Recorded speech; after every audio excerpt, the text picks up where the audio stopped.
So Royal Challengers Bengaluru IPL 2025க்கு எப்படி இருக்கு? ஒரு நல்ல விஷயத்தோட ஆரம்பிக்கலாம். ஸ்ட்ரென்த் சொல்லுங்க. ஸ்ட்ரென்த் விராட் கோலி. ஆமாம்,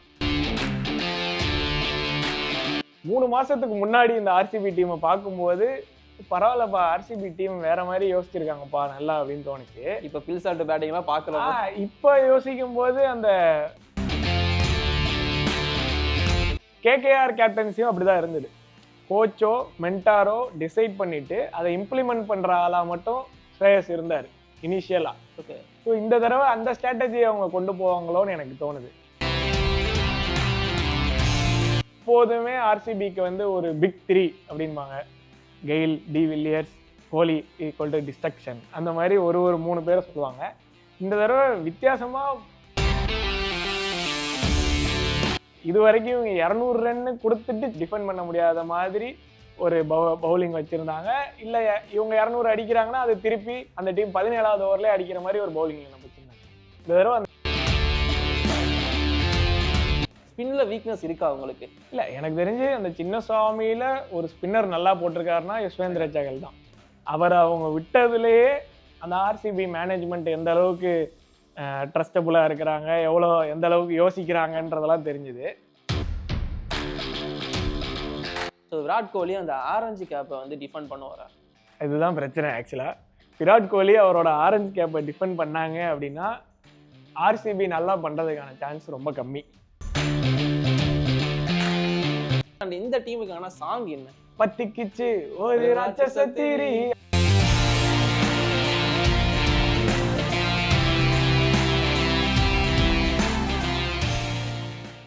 hello every friends, welcome to all in all sports. நான் உங்கள் ஸ்போர்ட்ஸ் நிதிஷ், எங்களோட சுஜித் ப்ரோ. நம்ம சேனலுக்கும் இந்த டீமுக்கும் கொஞ்சம் ஆகாது தான். ஸோ இதுக்கு முன்னாடி இருந்தவர் அந்த மாதிரி செஞ்சுட்டு போயிட்டாரு.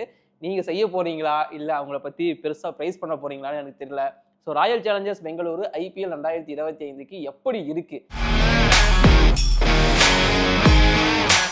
ஒரு நல்ல விஷயத்தோட ஆரம்பிக்கலாம். ஸ்ட்ரென்த் சொல்லுங்க. ஸ்ட்ரென்த் விராட் கோலி. ஆமாம், இல்லை நான் ஒரு வித்தியாசமான ஆள்.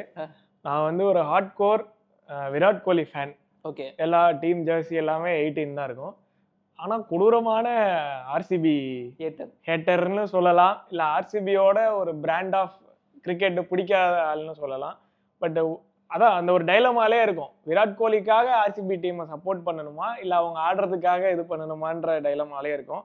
ஸோ இந்த தடவை என்னன்னா 3 மாசத்துக்கு முன்னாடி இந்த ஆர்சிபி டீமை பார்க்கும்போது பரவாயில்லப்பா, ஆர்சிபி டீம் வேற மாதிரி யோசிச்சிருக்காங்கப்பா நல்லா அப்படின்னு தோணுச்சு. இப்போ பில்சால்ட் பேட்டிங்லாம் பார்க்கலாம். இப்போ யோசிக்கும் போது அந்த சில இன்ஜுரி கன்சர்ன்ஸும் சரி, அந்த அவங்களோட பேட்டிங் பிரச்சனைகளும் சரி கொஞ்சம் வேற மாதிரி இருக்கு. பட் ஸ்டில் இதுக்கு முன்னாடி அவங்க பண்ண ஆக்ஷன்ல இருந்த பிரச்சனைகளை விட இந்த தடவை வந்து ரொம்ப நல்லா ஸ்ட்ராட்டஜிக்கா எடுத்திருக்காங்க. மென்டார் டிகேவோட இன்க்ளூஷன் நல்லாவே இருக்கு. அதே மாதிரி எனக்கு ஏதோ டிகே வந்து வந்ததுல ஒரு ஹோப் இருக்கு. எப்படி அங்க ஹேமந்த் பாதானி வந்தது, இங்க ஸ்ரேயஸ் ஐயர் வந்தது, இங்க ஹோப் இருக்கோ, டிகே இருக்காரு அப்படின்றதுனாலையும் ரொம்ப வித்தியாசமா ஒரு கேப்டன். எனக்கு என்னமோ கேகேஆர் கேப்டன்சியும் அப்படிதான் இருந்தது. கோச்சோ மென்டாரோ டிசைட் பண்ணிட்டு அதை இம்ப்ளிமெண்ட் பண்ற ஆளா மட்டும் ஸ்ரேயஸ் இருந்தார் இனிஷியலா. ஓகே, ஸோ இந்த தடவை அந்த ஸ்ட்ராட்டஜியை அவங்க கொண்டு போவாங்களோன்னு எனக்கு தோணுது. முக்கால்வாசி ஸ்ட்ராட்டஜிஸும் சரி, எல்லா மூவ்ஸும் சரி, இவங்க எல்லாரும் மென்டாரும் சரி கோச்சும் சரி சேர்ந்து முடிவெடுத்துட்டு அதை இம்ப்ளிமெண்ட் பண்ற ஆளாவும் இம்ப்ரூவைஸ் பண்ற ஆளா மட்டும் ரஜத் பட்டிதார் இருக்கிறாரு அப்படின்னா இது வந்து நல்ல சக்சஸ் ஆகிறதுக்கான சான்சஸ் இருக்கு. டீமா இருக்கு. ஸ்ட்ரென்த் ஓகே, ஸ்ட்ரென்த் வந்து எப்போதுமே ஆர்சிபிக்கு வந்து ஒரு பிக் 3 அப்படின்பாங்க. Gayle, de Villiers, Kohli equal to destruction, அந்த மாதிரி ஒரு 3 பேரை சொல்லுவாங்க. இந்த தடவை வித்தியாசமா 3 பவுலர்ஸ் வந்து நல்லபடியா எடுத்திருக்கிறதுன்றது தான் ஸ்ட்ரென்த்தா எனக்கு தோணுது. இவங்களோட ஸ்ட்ரென்த்தா இருக்க போறது வந்து புவனேஸ்வர் குமார், ஜாஸ் ஹேசல்வுட், குருணால் பாண்டியா, தயால் இல்லையா, யாஸ் தயால். அதான் இவங்களோட பவுலிங் தான் இந்த தடவை ஒரு ஸ்ட்ரென்த்தா இருக்க போகுதுன்னு நினைக்கிறேன். பட் அது ரெண்டுமே ஒரு பிரச்சனை தான். நீங்க எவ்வளோ சூப்பரான பவுலர்ஸ் வச்சிருந்தாலும் சின்னசாமி ஸ்டேடியம்ல 200 ரன்னு போகுது. பட் இது வரைக்கும் இவங்க 200 ரன்னு கொடுத்துட்டு டிஃபெண்ட் பண்ண முடியாத மாதிரி ஒரு பவுலிங் வச்சிருந்தாங்க. இல்ல இவங்க 200 அடிக்கிறாங்கன்னா அது திருப்பி அந்த டீம் 17வது ஓவர்லேயே அடிக்கிற மாதிரி ஒரு பவுலிங் லைனப் வச்சிருந்தாங்க. இந்த தடவை அந்த 200 டிஃபெண்ட் பண்றதுக்கு ஒரு டீசென்டான ஒரு பவுலிங் லைனப் இருக்குன்றனால வித்தியாசமா அது ஒரு ஸ்ட்ரென்த்தா இருக்கு. பட் இன்னொரு ஸ்ட்ரென்த் என்னன்னா விராட் கோலியோட மைண்ட் செட். ஓகே, எனக்கு என்னமோ இதுக்கு முன்னாடி விராட் கோலி வந்து இந்தியன் டீமுக்கு ஆடினதுக்கும் ஐபிஎல் ஆடினதுக்கும் அந்த 2016-18 விட்டுலாம் ரீசெண்ட் டைமில் ஆடினதில் நிறைய டிஃப்ரென்சஸ் இருந்த மாதிரி தெரிஞ்சுது.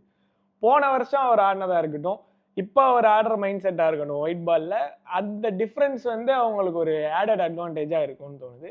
ரொம்ப செல்ஃப்லெஸ்ஸாக ஆடுறாரு, ஒரு இன்டென்ட்டோட ஆடுறாரு, ரொம்ப டெஸ்பரேட்டாக ஆட மாட்டாரு. ஸோ அது ஒரு நல்ல விஷயம்னு நினைக்கிறேன் எனக்கு. ஓகே, எனக்கு வந்து இதில் ஒரு வீக்னஸ் இருக்கு. அது அது உங்களுக்கு தோணுதான்னு சொல்லுங்க. ஸ்பின் வீக்னஸ் இருக்கும்னு தோணுது. ஸ்வப்னில் சிங் ஓரளவுக்கு ஓகே அப்படிங்கிற மாதிரி லாஸ்ட் சீசன் பண்ணாரு. குர்னல் பாண்டியா பட் நான் அந்த அளவுக்கு எஃபர்ட்ஃபுல்லாக பார்க்க மாட்டேன். முக்கியமாக சின்னசாமி ஸ்டேடியமில் Suyash Sharma no experience, recent ஃபார்மும் டிப்பாக இருக்கு. ஸோ ஸ்பின்ல வீக்னஸ் இருக்கா உங்களுக்கு? இல்லை, எனக்கு தெரிஞ்சு அந்த சின்னசாமியில் ஒரு ஸ்பின்னர் நல்லா போட்டிருக்காருன்னா யஸ்வேந்திர சகல் தான். அவர் அவங்க விட்டதுலேயே அந்த ஆர்சிபி மேனேஜ்மெண்ட் எந்த அளவுக்கு ட்ரஸ்டபுளாக இருக்கிறாங்க, எந்த அளவுக்கு யோசிக்கிறாங்கன்றதெல்லாம் தெரிஞ்சுது. அதுக்கப்புறமா அந்த பிச்சில் வந்து ஒரு ஸ்பின்னர் எவ்வளோ நல்ல ஸ்பின்னராக இருந்தாலும் ரொம்ப சுமாராக தான் போட போகிறாங்க. ஸோ அதை நான் அவ்வளோ பேங்க் பண்ண மாட்டேன். முன்னையெல்லாம் விட இப்போ வந்து ஒரு பேலன்ஸ்டு சைடாக எடுத்திருக்காங்கன்றனால அந்த 7 மேட்சை விட்டுருங்க. எல்லாருக்கும் ஹோம் அட்வான்டேஜ்னா இவங்களுக்கு ஹோம் டிஸ்அட்வான்டேஜ். ஸோ அந்த 7 மேட்ச்ல இவங்க 2 மேட்ச் ஜெயிச்சுட்டு மிச்சம் இருக்கிற 7 மேட்ச்ல ஒரு 5 மேட்சோ 6 மேட்சோ ஜெயிக்கிறாங்களா அப்படின்றது இந்த டீமை வச்சு ஜெயிக்கிறதுக்கான சான்ஸ் இருக்கு நிறைய. ஓகே, இவங்களோட பிளேயிங் 11 எப்படி இருக்க போகுது? பிளேயிங் 11 வந்து விராட் கோலி அண்ட் ஃபில் சால்ட். ஸோ இந்த டீமுமே வந்து மும்பை இந்தியன்ஸோட ரிஜெக்டட் 11 மாதிரி தான் இருக்கு நிறைய பேர். ஆமாம், ஸோ எனக்கு குருணால் பாண்டியா இருக்காரு, டிம் டேவிட் இருக்காரு, ஸோ நிறைய பேர் அங்கேருந்து எடுத்திருக்காங்க. பிளேயிங் 11 வந்து Virat Kohli, Phil Salt, Rajat Patidar, Liam Livingstone, Tim David, Jitesh Sharma, Krunal Pandya, Bhuvi Hazlewood, யாஸ் ஜயல், Swapnil R ரஷிக்தார் சலாம். ஓகே, ஏன்னா எனக்கு தெரிஞ்சு சின்னசுவாமியில் அத்தனை ஸ்பின்னர்ஸை எடுத்துகிட்டு போகிறதுக்கு ரஷிக் சலாம் மாதிரி ஒரு கிளவரான பவுலரை எடுத்துகிட்டு போனீங்கன்னா அவர் ஒரு 6 கொடுத்தாலும் அடுத்து கம்பேக் பண்ணி விக்கெட்ஸ் எடுக்க வாய்ப்பு இருக்குது. புவியும் அதே தான். பட் புவிக்கும் சரி இந்த யாஸ் ஜயாலுக்கும் சரி சின்னசுவாமியில் பந்து போடுறதுன்றது ரொம்ப டஃப்பான ஒரு விஷயந்தான். ஸோ அவங்களோட இந்த 4 ஓவருக்கு 43, 50ன்னுலாம் அக்கேஷனலாக போகிறதுக்கான சான்சஸ் இருக்குது. பட் அதை வச்சு அவங்கள ஜட்ஜ் பண்ணக்கூடாது. ஓகே, ஸோ அவங்க குரூஷியலாக இப்போ நான் எப்படி பார்ப்பேன்னா 4 ஓவருக்கு 45 கொடுத்துருந்தாலும் அது மேட்ச் வின்னிங் பர்ஃபார்மன்ஸ் ஆகிறதுக்கான சான்சஸே இருக்குது இங்கே. ஏன்னா புவி நிறைய டைம் இப்படி பண்ணியிருக்காரு. 3 ஓவருக்கு 35 போட்டிருப்பாரு, லாஸ்ட் ஓவர் 12 ரன் அடிக்கணும்னு இருக்கும், 10 ரன் கொடுத்து டிஃபெண்ட் பண்ணுவார். ஸோ அந்த மாதிரி தான் பார்க்கணும். இவங்களுக்கு அந்த ரஷிக் சலாமோட பவுலிங் வந்து ரொம்ப குரூஷியலாக இருக்குது. அவர் விக்கெட்ஸ் எடுக்கிறாரு இல்லை அவர் ரன்ஸை கண்ட்ரோல் பண்ணுறாரு அப்படின்னா இந்த பவுலிங் லைனாக வேறு மாதிரி ஆயிரும். அண்டு அகைன் வழக்கம் போல் விராட் கோலியோட பேட்டிங் அண்டு ராஜத் பத்திதாரோட பேட்டிங் ரொம்ப குரூஷியலாக இருக்கும் போது அவங்க 2 பேரும் கன்சிஸ்டண்ட்டாக இருக்க வேண்டியது ரொம்ப கட்டாயமாக இருக்குது. ஏன்னா மிச்சம் யாருமே இல்லை கன்சிஸ்டண்ட்டே கிடையாது. அதான் நான் கேட்க வந்த அடுத்த கேள்வி.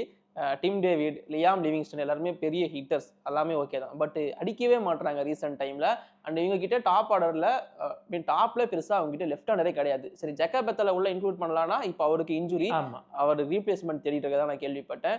படிக்கலை கொண்டு வரலான்னா ஆட வைக்கிறதுக்கு இடம் கிடையாது. ஸோ இப்போ எப்படி அதை மேனேஜ் பண்ண போகிறாங்க? எனக்கு தெரிஞ்சு அவங்க படிக்கலை ஸ்ட்ரெயிட்டாகவே 11ல் எடுத்துகிட்டு போனாங்க அப்படின்னா அது ஒரு ராங்கான மூவாக இருக்கும், கொலாப்ஸ் ஆகிடும். எப்படியும் 200 அடிக்கணுன்றதுனால அந்த மாதிரி இன்டென்ட் இல்லாத ஒரு பேட்ஸ்மேனை அண்ட் இப்போ இருக்கிற ஃபார்ம் வச்சு அவர் ஆட வைக்க மாட்டாங்க. என்னதான் அவர் இதுக்கு முன்னாடி ஆர்சிபி ஆடினப்போ ரொம்ப நல்லா பண்ணியிருந்தாலும் இந்த டிம் டேவிடாக இருக்கட்டும், லிவிங்ஸ்டனாக இருக்கட்டும், சால்ட்டாக இருக்கட்டும், 3 பேருமே அந்த 7 மேட்ச் சின்னசுவாமியில் ஆட போகிறாங்கன்றப்ப அவங்க 3 பேரில் யாராவது ஒரு ஆளுக்கு பட்டுருச்சுன்னா போதும். ஓகே, ஸோ அந்த பிச்சுக்கு இவங்க 3 பேருமே ஒரு நல்ல பேட்ஸ்மேன் தான். என்னதான் அவங்க இன்கன்சிஸ்டண்டாக இப்போ லியாம் லிவிங்ஸ்டன்லாம் சொல்லுவாங்க ஒரு மேட்ச் அடித்தா 10 மேட்ச் அடிக்க மாட்டார், டிம் டேவிட் வந்து ஃபுல் டாஸ் போட்டால் தான் அடிப்பார் அப்படி பண்ணாலும் அவங்களோட மிஸ் டைம்டு ஷாட்லாம் கூட இங்கே 6 போக சான்சஸ் இருக்குது. ஃபில் சால்ட் நிறைய மாற்றுறது என்னென்னா ஃப்ளாட்டாக அடித்து அவுட் ஆயிடுறாரு நிறைய டைமில், அப்படியே பால் போகிற சைடு அடிச்சிடுறாருன்னா அது வந்து இங்கே சின்னசுவாமியில் பயங்கரமாக ஹெல்ப் பண்ணும். நான் இதுக்கு முன்னாடி சொன்னேன் நிறைய டீம் வந்து லெஃப்ட் ஆர்ம் ஃபாஸ்ட் பவுலர்ஸ்லாம் வச்சுருக்காங்கன்னா அவங்க கொஞ்சம் ஸ்விங்கை வந்து ஏதாவது ஒரு லைன் மாறிச்சு அப்படின்னா அப்படியே அடிச்சு விட்டுருவாரு, 6 போயிடும். அப்படின்றனால இவங்க 3 பேருமே ரொம்ப இம்பார்ட்டண்ட்டாக தான் இருப்பாங்க ஹோம் மேட்சஸில். தடவையாக ஹோம் மேட்சஸை பேட்டிங்கில் அட்வான்டேஜாக மாற்றுறதுக்கான சான்சஸும் இவங்க 3 பேர்கிட்ட தான் இருக்குது. பட் இந்த 3 பேருமே இன்கன்சிஸ்டன்ட். ஜிதேஷ் சர்மாவுமே இன்கன்சிஸ்டன்ட் தான். பட் அவருமே இந்த பிச்சுக்கு அவர் ஜிதேஷ் சர்மாவோட இது என்னன்னா எவ்வளோ பெரிய பிச்சாக இருந்தாலும் கிளியர் பண்ணி அடிக்கக்கூடிய ஆள் கிடையாது. ஓகே, அவர் நீ எவ்வளோ பெரிய பிச்சா வேணா வச்சுக்கோ, நான் 70 மீட்டர் அடிப்பேன், அந்த 70 மீட்டரில் ஆள் இருந்தானா கேட்ச் பிடிச்சிருவான், இல்லைன்னா 6ன்ற மாதிரி ஆள். ஸோ ஸோ அவருக்கு நல்லா படும் அப்படின்னா இங்கே படுறதுக்கான சான்சஸ் தான் இருக்கு. அண்ட் மேபி டிகே ஒர்க் பண்றதுனால வேற இம்ப்ரூவைஸ் பண்ணி சில ஷாட்ஸ்லாம் அவருக்குள்ள கொண்டு வந்தாரு அப்படின்னா நல்ல சான்ஸ் இருக்கு. ஆனா இந்த டீமுக்கோட குவாலிஃபிகேஷன் எப்படி இருக்க போகுது இந்த பிளே ஆஃப்ல? ஏன்னா லாஸ்ட் டைம் வந்து 1% சான்ஸை வச்சு குவாலிஃபை ஆயிட்டாங்க. அதை யாரும் மறந்துருக்கவும் மாட்டாங்க, மறக்கவும் போறது கிடையாது. ஸோ இந்த டைம் எவ்வளோ % சான்ஸ் இருக்கு? லாஸ்ட் டைம் மாதிரி கடைசியில பெர்ஃபார்மன்ஸ் பண்ண மாதிரி பண்ணுவாங்களா, இல்ல ஃபர்ஸ்ட் ஆஃப் பண்ண மாதிரி பண்ணுவாங்களா? இல்ல இந்த தடவை வந்து எல்லாருமே கொஞ்சம் பவுலர்ஸ் பார்த்தீங்கன்னா கன்சிஸ்டன்ட் பர்ஃபார்மர்ஸா உள்ள எடுத்திருக்காங்க. ஸோ அவங்களுக்குலாம் ஸ்டார்டிங்ல இருந்தே கிளிக் ஆயிடுச்சு அப்படின்னா கன்சிஸ்டண்டாகவே நல்லா பண்ணக்கூடிய பவுலர்ஸாக இருக்காங்க. பட் அப்படியே ஆப்போசிட்டாக பேட்டர்ஸ் இருக்காங்க. ரொம்ப லேட்டாக தான் ஃபார்முக்கு வரக்கூடிய பேட்டர்ஸாக தான் எல்லாருமே எடுத்திருக்காங்க. அப்படின்றனால சான்சஸ் வந்து 50-50 தான் எனக்கு தெரிஞ்சு இந்த டீம் உள்ள வரதுக்கு. 50-50 சான்ஸ் தான். அதுதான் ஆர்சிபி டீம் ஆர்சிபியா ஆடினா வாய்ப்பு இல்லை. ஆமாம், கொஞ்சம் வேற மாதிரி ஆடினீங்கன்னா வாய்ப்பு இருக்கு. அண்ட் இந்த டீமுக்கான சாங் என்ன? இந்த டீமுக்கான சாங் அப்படின்னா இது வரைக்கும் இருந்திருக்கு. அது வந்து பொய் வாழ்வா வலியே தீர்வா இல்லவோ வாழ்வில் அர்த்தம் உண்டு அப்படின்னு இருந்திருக்கு. இதே மோட்டிவேஷனா பண்ணணும் அப்படின்னா பத்திக்கிச்சு ஒரு ராட்சசத்திரி அப்படின்ற மாதிரி ரத்தம் ஒரு சொட்டு மிச்சம் இருந்தாலும் அப்படின்னு ப்ளீட் ரெட்னு அந்த ஒரு சொட்டு ரத்தம் இருந்தாலும் அவங்க விடுவாங்க. ஓரளவுக்கு கன்சிஸ்டண்டா லாஸ்ட் ஒரு 3-4 வருஷத்துல பிளே ஆஃப்ஸ்குள்ள எப்படியாவது தட்டு தடுமாறியாவது உள்ள வந்துடுறாங்கன்றனால இந்த டீமுக்கு ஒரு நல்ல சான்ஸ் இருக்கு அப்படின்னு நான் நினைக்கிறேன். அந்த 50%ன்னு தான் சொன்னேன். பட் இதுக்கு முன்னாடி இருந்த டீம்ஸை கம்பேர் பண்ணும்போது ஒரு பேலன்ஸ்டு சைடா எடுத்திருக்காங்க. முழுக்க முழுக்க பேட்டிங்கை நம்பியே இல்லை இந்த டீம் அப்படின்றனால ஒரு சின்ன சான்ஸ் இருக்கு ஃபைட் பண்றதுக்கு. கண்டிப்பா இந்த கேள்வி கண்டிப்பா இந்த வீடியோல தான் கேட்க முடியும். விராட் கோலியோட ஃபார்ம் எப்படி இருக்க போகுது? ஏன்னா அவரோட ஃபார்ம் ரொம்ப ரொம்ப முக்கியம் ஆர்சிபி டீமோட ஃபார்மை பொறுத்த வரைக்கும். ஸோ விராட் கோலி அந்த ஆரஞ்சு கேப்பை வந்து டிஃபெண்ட் பண்ணுவாரா? இதுதான் பிரச்சனை. ஆக்சுவலா விராட் கோலி அவரோட ஆரஞ்சு கேப்பை டிஃபெண்ட் பண்ணாங்க அப்படின்னா ஆர்சிபி நல்லா பண்றதுக்கான சான்ஸ் ரொம்ப கம்மி. ஓகே, அதே விராட் கோலி இன்டென்ட்டோட ஆடுறேன், நல்ல ஸ்கோர்ஸ் பண்றேன் அப்படின்ற மாதிரி ஆடுறாரு அப்படின்னா ஆர்சிபி வின்னிங்கை நோக்கி போறதுக்கான சான்சஸ் ரொம்ப அதிகம். ஸோ இந்த டீம்ல இருக்கிற நல்ல விஷயம் என்னன்னா இதுக்கு முன்னாடி Faf du Plessis and Virat Kohli இருந்தாரு.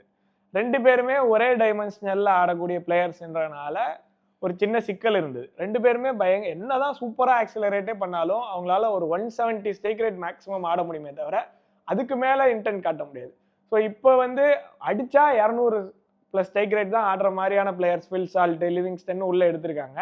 அண்ட் லிவிங்ஸ்டனோட பவுலிங் வந்து ஓரளவுக்கு அவங்களுக்கு ஹெல்ப் பண்றதுக்கான சான்ஸ் இருக்குன்றதுனால விராட் கோலி வந்து 600-700 அடிக்க வேண்டிய அவசியம் இல்லை. அவர் வந்து ஒரு 170 ஸ்ட்ரைக் ரேட்ல இந்த சீசன் ஆடினாருன்னா நல்ல சான்ஸ் இருக்கு. சிம்பிள். ஆரஞ்சு கேப்பு முக்கியமா இல்ல கப்பு முக்கியமானு முடிவு பண்ண விராட் கோலி, அவ்வளவுதான். ஸோ நீங்க என்ன நினைக்கிறீங்க? ஸோ விராட் கோலிக்கு ஆரஞ்சு கேப் வேணுமா இல்ல ஆர்சிபிக்கு கப்பு வேணுமா அப்படிங்கிறத கமெண்ட் பண்ணுங்க. இந்த டைமும் பிளே ஆஃப் கன்ஃபார்ம் பண்ணுவாங்களா இல்லையாங்கிறத நீங்க கமெண்ட் பண்ணுங்க. அண்ட் அடுத்த டீம்ல நாங்கள் சந்திக்கிறோம். தேங்க்யூ.